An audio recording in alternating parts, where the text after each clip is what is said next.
পাত্র কন্যা পুষ্পমালার স্বয়ংবর সভা হবে। চলো রে, আমরা সবাই যাব। কিভাবে স্বয়ংবর সভা হয় আমরা দাঁড়িয়ে দাঁড়িয়ে সবাই দেখবো।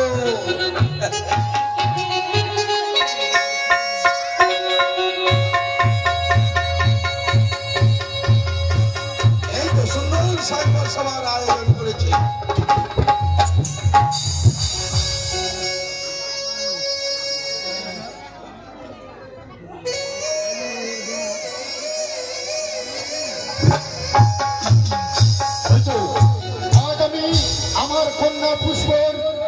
সভার আয়োজন করেছি। বিভিন্ন রাজ্য থেকে সে আসবেই অনেক রাজা। আমার মেয়ে একমাত্র পুষ্প তাকে মাল্যদান করবে, তার হাতে আমি আমার পুষ্পকেই তুলে দেব।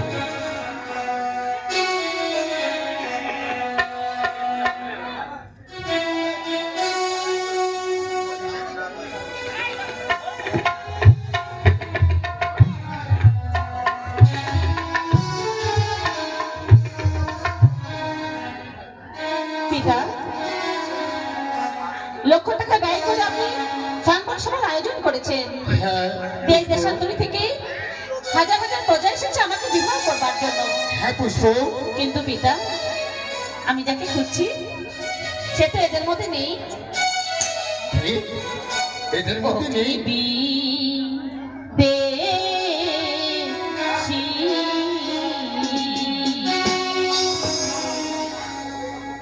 কোথায় আছো ও মোর বিদেশি, আড়ালে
আমি তাকে পছন্দ করেছি। না পুষ্প, না, আমি এই বিবাহ আমি নিতে পারবো না।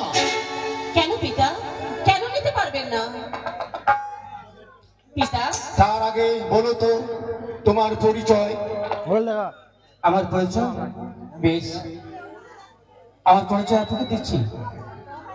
আমার ধর্মরাজা বাড়ি, ধর্মরাজা আমার সন্তান, আমার নাম কাঞ্চন। ধর্মরাজ্য বাড়ি? হ্যাঁ, পিতার নামটি ধর্মরাজা। ধর্ম, তোমার নাম কাঞ্চন। তবে তো আমার বাল্যকালে সেই সময়কার আমার বন্ধু ছিল। বেশ পুষ্প, তোমার এই মাল্যদান এই সৈন্য সভায় আমি মেনে নিলাম। পিতা, এবার আপনি বুঝতে পেরেছেন তো পিতা, আমি কোনো ভুল করিনি? না, ভুল করিস নি মা, তুমি ঠিক জায়গায় তুমি বিবাহ করেছো।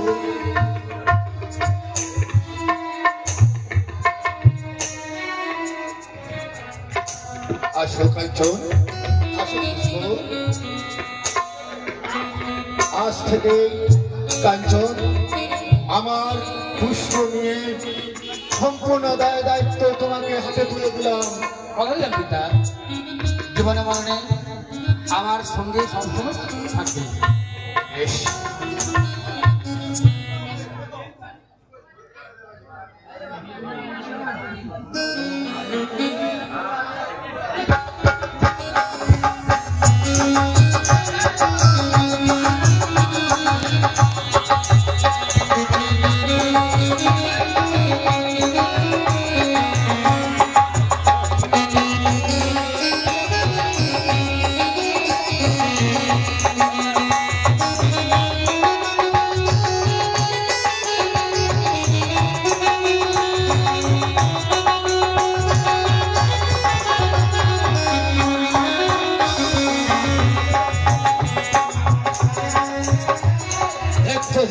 বেশ কিছুদিন হয়ে গেল কাঞ্চন যে মৃগ শিকারে গেছে, বলে গেছি প্রভু পিতা আমি 1 সপ্তাহের মধ্যেই আবার রাজ্যে ফিরে আসবো, কিন্তু 1 সপ্তাহ গত